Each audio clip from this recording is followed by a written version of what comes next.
these people were not shy about what they were doing.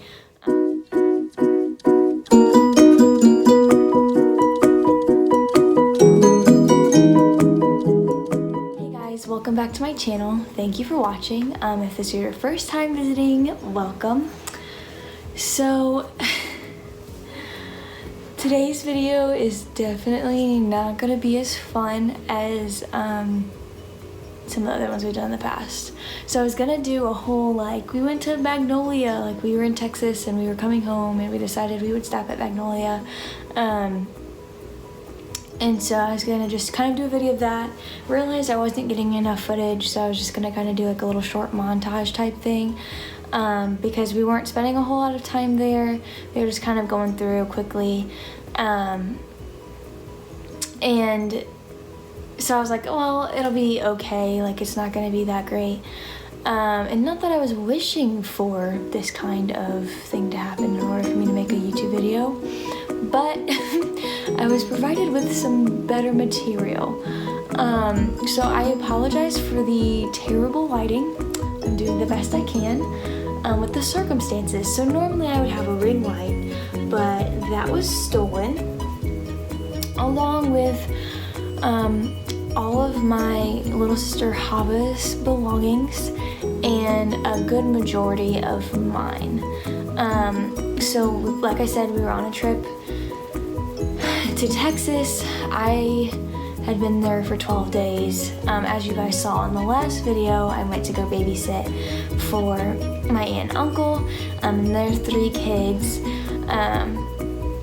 And I brought my little sister Olivia with us. You can see her rolling up the little pink suitcase to the front door in that video. And I no longer have that, nor any of the contents. So yeah, we went to Austin, went to my cousin's wedding. It was beautiful. We spent a lot of great time with family. I actually, the first night we got to Austin, started to feel really bad. Like I just did not feel right. The whole night I had a headache. We were at the rehearsal dinner and we were doing family pictures and everything, and I was like just trying to push through. I figured, you know, new place, different air, different weather. It's probably just like seasonal allergies or just being in somewhere new, because you know that can happen. But I was wrong. Turns out that was the beginning stages of an infection from the spot where they did the surgery in my mouth like 2.5 weeks ago. So apparently that was supposed to close up already. Didn't do that. So the night progressed and I ended up with a really high fever. Don't really know how high, because we were kind of not on a campground, but it was kind of a campground. We were all in like cabins and tree houses and stuff like that, which it was pretty cool. I should have gotten like video of like where we were at, but didn't do that because I was laying in bed. So yeah, I got really sick. I laid in bed all day Thursday. Like I stayed in my parents' cabin. I slept on their couch, then moved to their bed and stayed in their bed until probably 1:30, until it was like absolutely necessary that I got up and started getting ready. So then I went over to the place where I was supposed to be staying, where my cousin Haley, who was in the last video, and then Olivia, who was in the last video, and then our cousin Anna, we all stayed in this tree house thing. Like it was this cute little cabin that was like up on this platform in the trees. It was super cool. So I went there to go get ready, because that was where all my stuff, I had put all my stuff the night before. So I was taking a shower and passed out in the shower. That was not fun. And I thought I dyed my hair purple because it had the toner in it. And it's like, you know, purple shampoo, and you're only supposed to leave it in 3 to 5 minutes, and I'm not sure how long it was in, but I had to wash my hair like 5 different times because there was purple streaks. So that was interesting. So yeah, I made it to the wedding. The wedding was beautiful. I love weddings. It was really fun by the time I had gotten to the wedding, my uncle, who's also a doctor like my dad, had prescribed me some antibiotics for the infection. So I'd had them for about 12 hours, and a little less than that. And so it was starting to set in and I was feeling better. So I did some dancing, ate some real food because my throat and everything had been really swollen, so I hadn't eaten anything all day.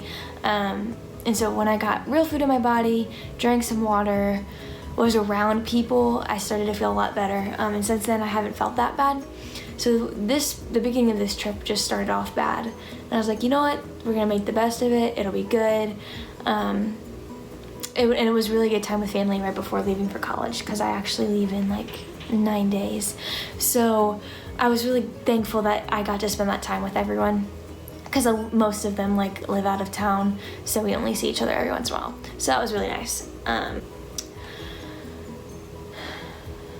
All right, so now for the part of the story that like actually took a pretty bad turn. So we said goodbye to everyone. We're heading home. It's like supposed to be a 14-hour drive from Austin to St. Louis, but when there is so many people in your family, we have 7 people in our family, one being a 2-year-old, and then my little sister Hava, who's handicapped, and she has to like get out. We gotta stop more often just with my family. Like you just don't make quick trips when you're on a road trip with my family. So we drove, I don't even know how many hours the first day. It was a lot. We stopped at Magnolia for probably 2 or 3 hours, just because most of my family loves that show. My brother and my dad aren't huge fans of Fixer Upper, but the rest of us love it and watch it all the time. So I got this, and it's actually, I'll show you the back if I can. It's so cute. It's like, it's my new favorite sweatshirt. So that was fun, and a lot of our family went with us. So we got to spend more time with them. Haley came to the wedding with us, which she wasn't like, she's not a part of that side of the family, but John couldn't make it to the wedding, so we had an extra +1, so she came. So then we met her mom at Magnolia and swapped kids, or gave her back her kid. So after Magnolia, after we dropped Haley off, we were like, okay, we're gonna do a straight shot. We're gonna go straight home. We're gonna be exhausted. We won't get home until like 4 in the morning, but Hava starts school on Monday, so she has to be home all day Sunday just to get some good rest, because it's been a long week. And the rest of us are tired, and getting up at 6 a.m. to get ready for school, just, it won't be fun. We made it into McAlester, Oklahoma. Everyone was slowly melting, and it was about 8 o'clock at night, and we still weren't gonna be home until, at this point, I think it was like 3:30, was what our phones were projecting. So we had a while to go still, and no one was getting along. The baby was hitting a wall. She was so slap happy. It was really funny, but just not, like, it was gonna turn south real fast. Everyone's backs were hurting from being cramped in the car. Like, Lou and I were there for 12 days. Everyone else was there for 8 days. So we had so much luggage, and then a wheelchair and braces and crutches and a pack and play and everyone's pillows, and it was just, there's a ton of stuff in the car and there's no room, and being around your family is great, but being around your family in tight quarters for hours on end is not so great.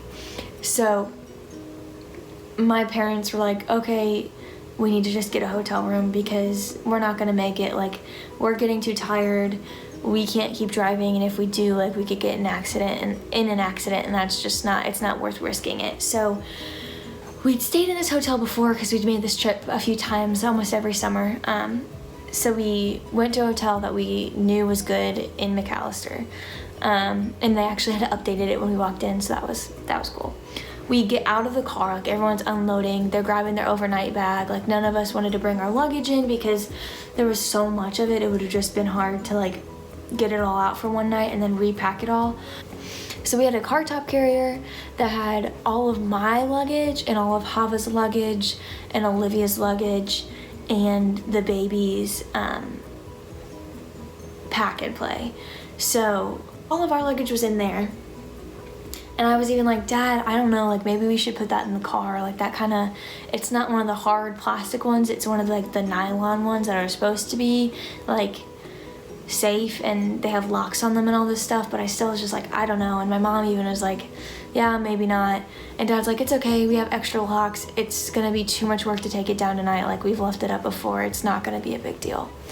And we were all just kind of, yeah, like we're exhausted, it's late, we just need to get some sleep and we'll be back up early in the morning. We don't want to have to be dealing with repacking and everything, which would just take more time. We could just get home faster if we just leave it all. So we go inside, they've renovated the whole place, it was really nice. We were really excited to sleep in beds and like have our own kind of space because we'd been around so many people for so many days. So everyone got into bed, we all got a great night's sleep, like we all slept better than we had in a while, and so that was really good. We had breakfast, we're like, all right, we're making good time, let's get on the road. So we're all going out to the car, and I bet you can guess what happened. Yeah, so the car top carrier had huge cuts just everywhere, like someone had taken a knife to it. And most of the stuff was stolen. So, yeah, like we all cried a lot. It just makes me so mad. So, the small suitcase that I had is gone. Probably will never see that again. That had like a good majority of my clothes in there, which obviously those are replaceable. Some NCU t-shirts that I don't know that I'll be able to replace, which is not a big deal. My ring light, which is why I'm using, I just adjusted the lighting. This thing here, yeah, that's gonna be fun to fix. Yeah, my ring light's gone. All of my like curling irons, hair straighteners, a majority of my shoes, Olivia's shoes, a bunch of stuff that I had bought recently and like had done laundry and folded it all and put it in there. All that stuff was gone, which is fine. Like it's just clothes, that's okay. It's not a big deal, like I can live. What really bothers me and really ticks me off, Hava, my little sister, her braces were in the car top carrier. And somebody stole her suitcase, which had her braces and seriously like her entire wardrobe. Like she grew out of everything she owned and Mom had to go buy her all new stuff. And we brought everything with us because we hadn't gotten a whole lot of stuff yet. So her entire wardrobe, the braces she needs to walk, her special like shoes that she puts on her braces that we have to get special inserts put in, those are gone. The braces themselves take at least 6 to 8 weeks. The whole process of like forming them, adjusting them, actually getting them sent in, messing with them once you have them, walking in them to make sure they're okay, messing with them again, finding the right shoes to fit them, that are specially made for braces, that are still stylish enough that a 13-year-old girl like who's conscious about like what she wears obviously would want to wear them. It's just awful. Like, and then they didn't only just take our stuff, they kind of like take your peace of mind, and you should be able to stay at a hotel with your family without worrying about all of your stuff being stolen. And the crazy part about it is like this was all planned. Like this was not just like some random drunk guy who came along and was like, oh, I need some extra money. Like no, like this was a group of people who had hit a ton of hotels on the other side of the highway earlier that night so that the cops would be busy dealing with that mess and they could come over to the side of the highway we were on and hit a bunch of other hotels. So there's plenty of other families out there whose windows were smashed in because they didn't have car top carriers, and lots of other things that were stolen. And it's just, it frustrates me so much that people can completely disregard just, I know that there's not nice people out there, but you'll have to have some sort of decency to you. And I know that God can do works on their hearts and everything, and I pray that he does. I pray that they feel convicted and have a heart change. But it's just like, why are you gonna go after a family's car? And then once you see what you have, like, you're not gonna get any money from that. Those are custom made. You're not gonna get anything. So just return them, drop them off at the police station. Like, I don't care that you don't get arrested or whatever. Just be a decent human being for at least once in your life. And I don't know. Apparently there was some law that was changed. I think it has something to do with like their laws on marijuana and stuff like that, and they said ever since that they've had a whole bunch of crime, like stealing and everything, that's gone up because people are trying to sell things in order to get money to buy this. That's how the cop made it sound. So we filed the police report. Everyone was very shaken up, like just seeing all of your stuff just kind of out there and knowing that somebody's like rifling through all of your belongings and just completely disregarded you and your family's safety. Like, you just don't feel safe. The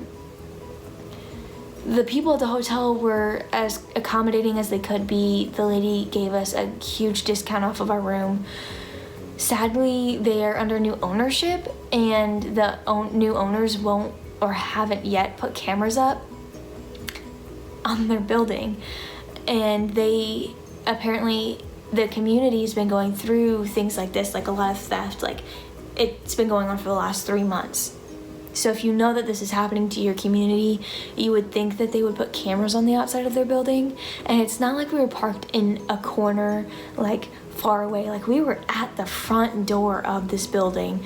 Like, we were in a handicap spot. You are as close as you can get to the front door, to people seeing you. Like, these people were not shy about what they were doing.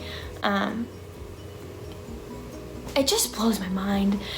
It just blows my mind. So all of the kids are freaking out. Hav is bawling her eyes out, understandably. My mom and dad are livid. The police finally get there. I took all the kids inside, just they didn't need to be there hearing it all and listening and seeing it all. So we went inside, watched a movie in the little breakfast nook area, and they dealt with it all. They filed a police report. The cop said that this one really bothered him, like they were all wrong and the perpetrators needed to be caught. But the fact that the contents of this suitcase, like that just bothered him so much. So they got in contact with the news, and the news actually called my dad. They FaceTimed him and they did a story on us. So we had to send in pictures of her braces. We sent in pictures of the suitcases that they stole, of our family, just kind of explaining what was going on.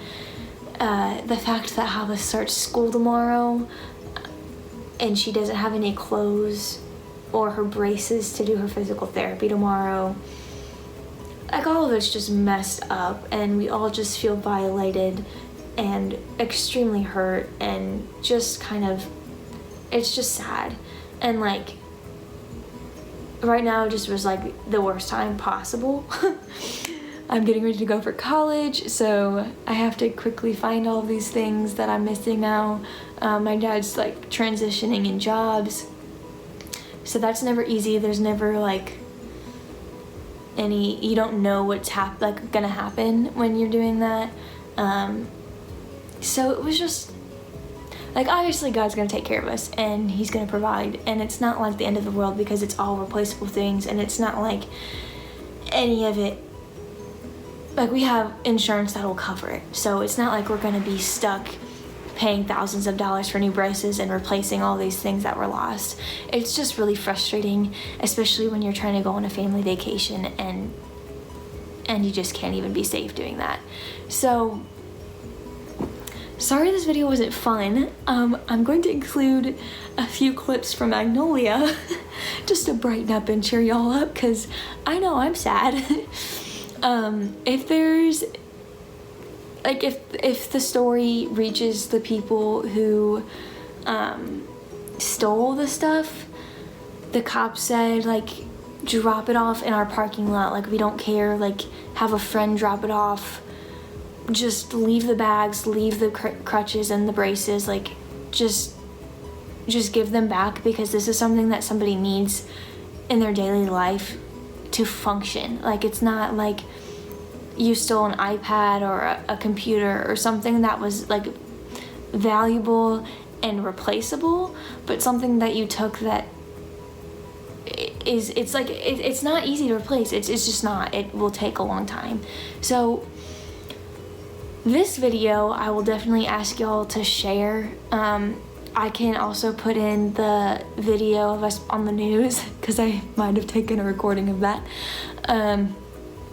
Just share this video, help get the word out. If you're in Oklahoma, share it with your friends. Maybe that will help. If we don't get the things back, it's okay, God provides. But that would be nice. So, thank you guys for watching. If you would like to see me in more videos, not necessarily videos like this, like and subscribe. That would be great. The next video I'm gonna do will hopefully be me and John doing a Q&A, because y'all had a lot of questions about he and I, like, our relationship, and yeah. So, thanks for watching, and here are the videos of Magnolia. Thanks, guys. Bye. Love you.